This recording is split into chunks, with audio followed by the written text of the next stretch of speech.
I always think exit planning is basically a business owner leaving a business on their own terms. So it's not forced on them, it's not a distress situation, it's something that they've planned, they've chosen to do, that they are in control of for as long as is possible. It's not just a quick one-stop 6 months before I look to exit plan. It's interesting, isn't it, how long it takes to do that. I think most business owners have an idea that they're not going to be around forever, though, you know, I've got one client in his 90s, so it doesn't apply to everybody. But I think it does make sense to have at least that 3 to 5 year runway into any process. So, Alex, why do you think people leave it so late? I think a big part is emotions, and we don't really give it enough credit, to be fair. Emotions play a big part in a business owner's life cycle. That emotional tie can really delay any strategic long-term exit planning thinking. I suppose it's the fear of the unknown of, once I've done this is the end of the era. It's difficult to let go, isn't it? Yes, it is. It sort of represents a real change for a lot of people. I think another reason is because it's one of those subjects that is never urgent until it really is urgent. I suppose the day-to-day grind can take over as well. So the operational pressures, it's never the most pressing, urgent thing. It can be done at a later point. Unfortunately, you do get people turn up who have left it too late. And then because they've made that decision, they feel comfortable with doing it, it could just then be too late to do anything about it in terms of preparing for it and maximising the value that they can get out of it at the end of the day.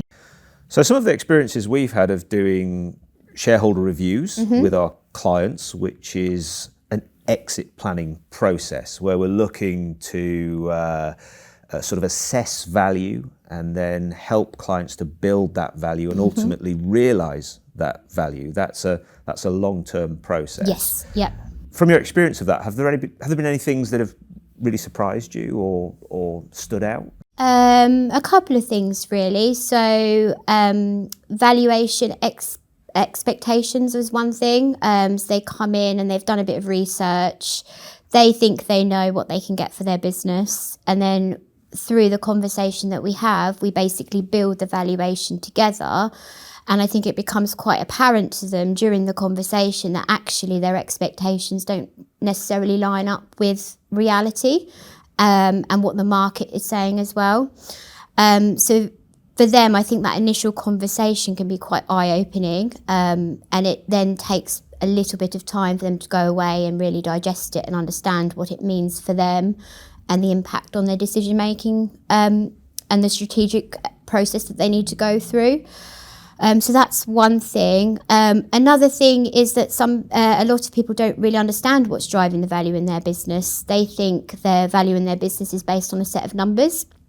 But through the conversations, what we really discover is that it's more than just numbers. It's about the operations in the business. It's about cash flow. It's about people management. It's about the risk. Business owner dependency as well is a big thing.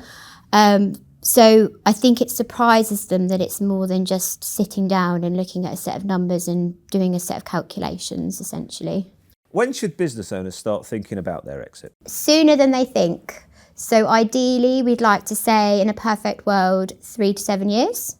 For many reasons, because things like operational changes take time. So bringing in a strong management team or building that management team already in place will take some time. So in the sense of a sale of a business, buyers will ideally want 3 years of strong, clean financial records at a minimum. And so it's really important to get that in place and in progress while you've still got time to do it.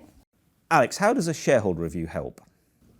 So what it does is it's a personalised approach that helps business owners really focus on what is driving the value within their business, gives them something tangible that they can work with in terms of what can they improve, what can they do differently, and ultimately what they can do to enhance the value in their business. So Alex, the shareholder review is really focused on exit planning. Do you have any thoughts on how that gives our clients peace of mind? For them, it provides them with clarity on what they can do and what they can control themselves. And ultimately, it gives them the confidence that because there's a plan in place, it's in motion. They can do what they can do, and anything outside of that is subject to other external factors. They also ultimately then look to understand the value within their business and knowing what they can control in terms of maximising that value, excluding any external sort of market factors and things like that. It comes back to that sort of definition of an exit plan, which is, at its core is this idea that an individual is going on their own terms. They're kind of controlling their own destiny. And I think it's really helpful if they have a roadmap. It might be a 3 or a 5 or a 7-year roadmap, but it's a plan and it's a structure. I think that's reassuring, isn't it? It's and reassuring. Gives peace of mind. And it's important to think of it as it's a multi-year strategy approach. It's not just woke up one day, I'm going to exit. It's important to get these things in place earlier to provide a better outcome at the end, and ultimately a better outcome will be realising a better value for your business.